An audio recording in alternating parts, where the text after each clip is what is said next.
Welcome to Next Game's Track Series.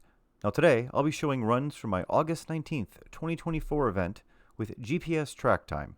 Now it was a great day of racing where I had 6 20-minute sessions planned with the intermediate group. Now unfortunately, some car troubles ended up cutting my day short, but it was still a successful day. Now this was my first time doing an event at the full track of Autobahn, but I've done both north and south track before that make up the full track.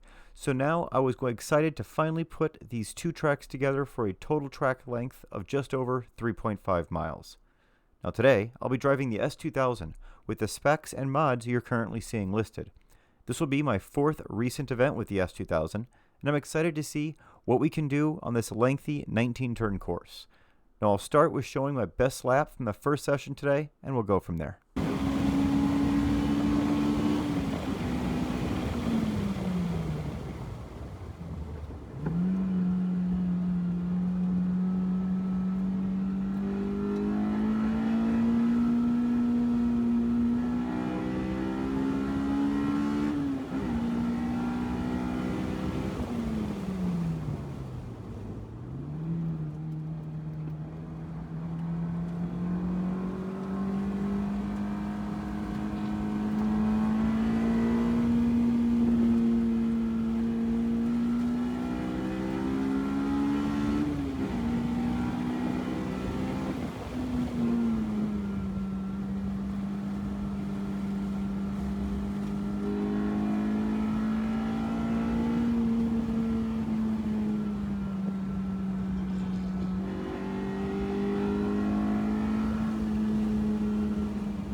So that run was a 3:07 flat for my fastest of that first session, but on the next 2 laps after that one, I was beating this time by 2 to 3 seconds until I had to abort the laps to allow for some clean passing late in the laps.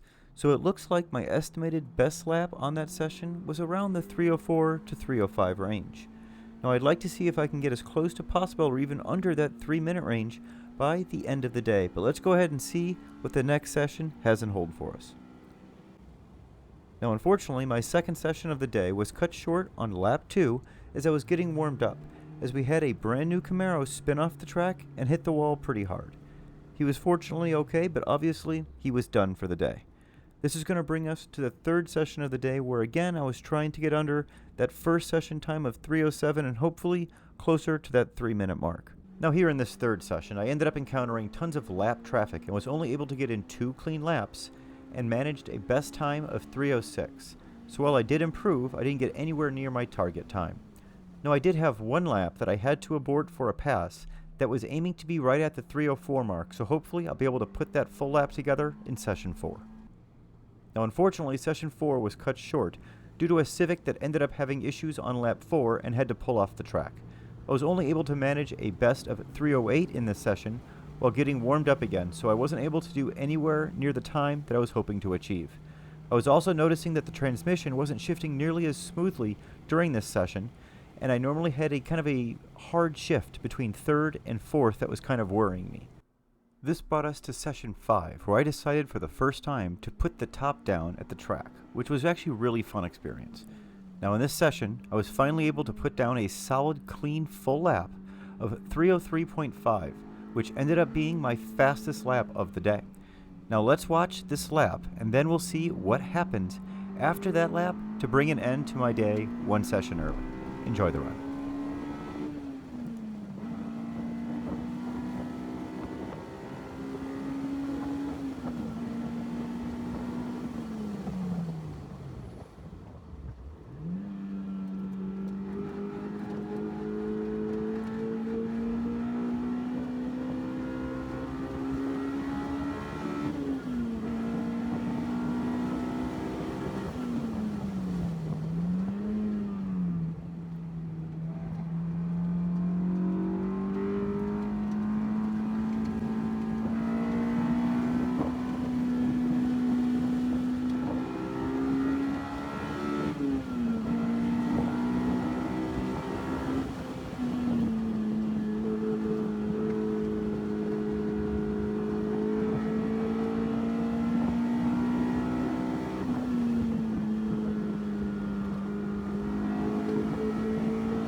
So there was my fastest lap of the day, but you may have noticed that my shifts were extremely slow on that lap, costing me easily a few seconds.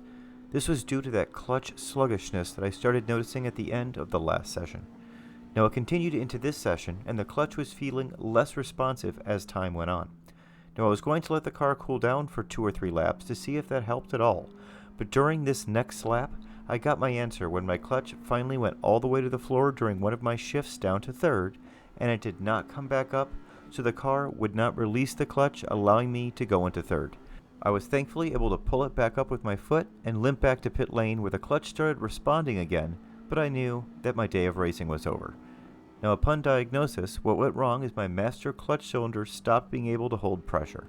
Now, the entire clutch and transmission system on this S2000 is original, so it's not entirely surprising that something has finally failed. Now, fortunately, the OEM replacement only cost me about $75, and after about 2 hours, I had it replaced with fresh clutch fluid flushed through the system. Now, I had also noticed that my engine temp started getting hot in those final sessions, and it hit as high as 235. I decided to swap in VP Racing's Stay Frosty Racing Coolant also after this run to see if we can get those temperatures back down for our next event on those lengthy runs and get them kind of closer to that 220 degree range. The last thing I noticed during this run is I had my passenger side engine and transmission mounts finally start to fail, so the ride of the car was extremely rough.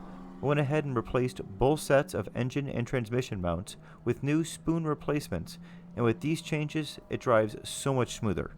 I can't wait to see how these changes transfer to the track in my next event on the Autobahn South track. Until then, thanks for watching, everyone.